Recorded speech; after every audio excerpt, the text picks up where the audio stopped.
Last year, I decided to do Inktober. I had just gotten back into a drawing habit after a long time of almost abandoning art, so I wanted a bit of a challenge. Then things went wrong.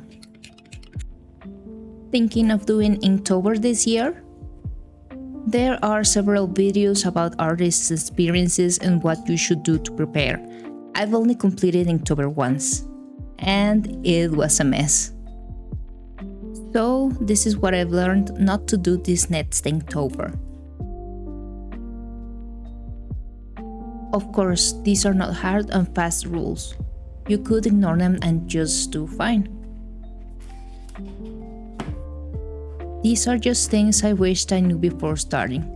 With that out of the way, let's start. Number 1. No research. This will probably sound like a no-brainer for most of you, but I supposedly joined the challenge without knowing anything about Inktober. I thought it was just a challenge to do an inked drawing every day, and then I discovered the prompt list. By then, I was like 3 days behind, so you can see how that's a problem. Number 2. No preparation.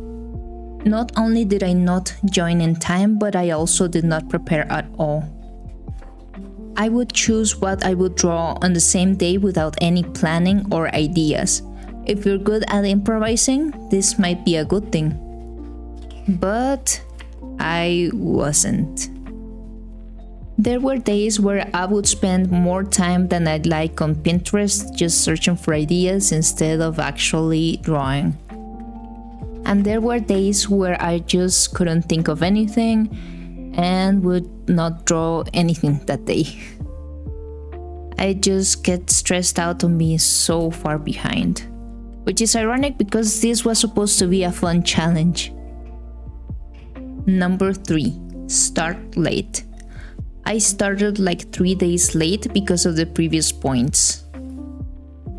So there were days where I have to do at least 2 drawings and days when it had to be 4. I was really close to getting burned out due to all of the work and stress I was putting on myself. Work and stress that wasn't even necessary in the first place. So I really don't recommend that you start late unless you already have a plan. Number 4. Being a perfectionist. Before I started Inktober 2023, I was the kind of person who'd have more unfinished drawings than finished. So I really pushed myself to do the 31 finished pieces. I gotta admit, some pieces were rushed due to how far behind I was. But that was also because there were some pieces that took way too much time. I was just not happy about how some were turning out, and I'd keep trying to get them perfect instead of moving on. Some pieces turned out great, but others were just meh, even though I spent a lot of time trying to get them right. To me, it just wasn't worth it, and now I would rather spend that energy on the next piece. Number 5. Work too large. As if the previous issues weren't enough, I was working larger than I was used to. I started out using the same page for 4 prompts. I was doing okay with that, but then I thought it wasn't enough of a challenge, so I decided to do 1 per page. Brilliant move. Don't get me wrong, working large can be really helpful. But with a challenge like this, I don't think it's a great idea to add too many challenges at once. For my skill level, this was too big to do a finished piece in 1 day. And it also compounded on the previous problems. But this is more of a personal thing that's going to depend on your preferences and skill level. Now, given all these issues I had last year, do I regret participating? Even though a lot of things went wrong, I was able to really test my limits. It gave me a sense of accomplishment that a few other things have done before, such as NaNoWriMo. Plus, I have some really cool pieces from it that I'm still proud of. I also learned a lot of things during the challenge. I had to do a lot of improvising with the prompts, and it really stretched my creative muscles. This was also where I was able to see where my skills were lacking. I realized I needed to work on volume and perspective, which is something I'm still working on. Although I was disappointed at first with some pieces, I later realized that it was really helpful insight that I might not have gotten otherwise. I also had to practice and learn how to do different textures with inking, which was neat. As for the current list, it's not that exciting.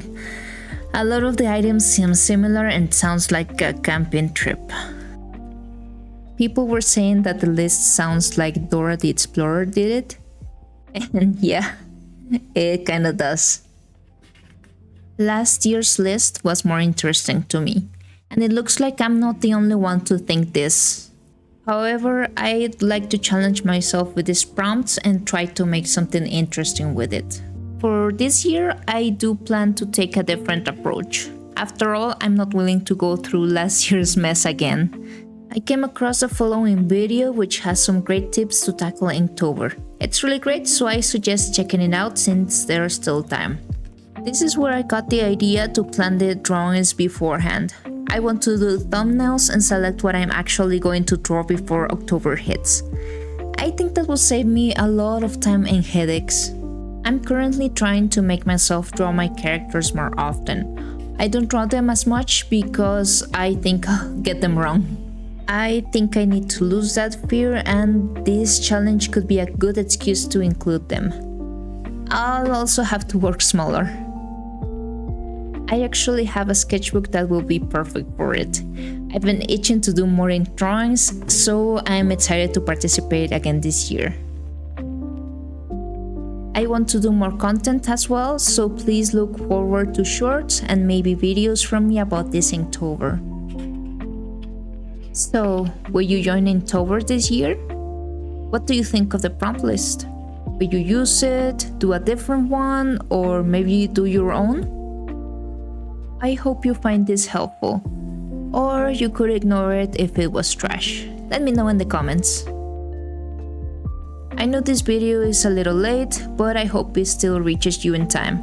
I was trying to get it out before, but life gets in the way. Anyways, thank you for watching. Please like and subscribe. See you around.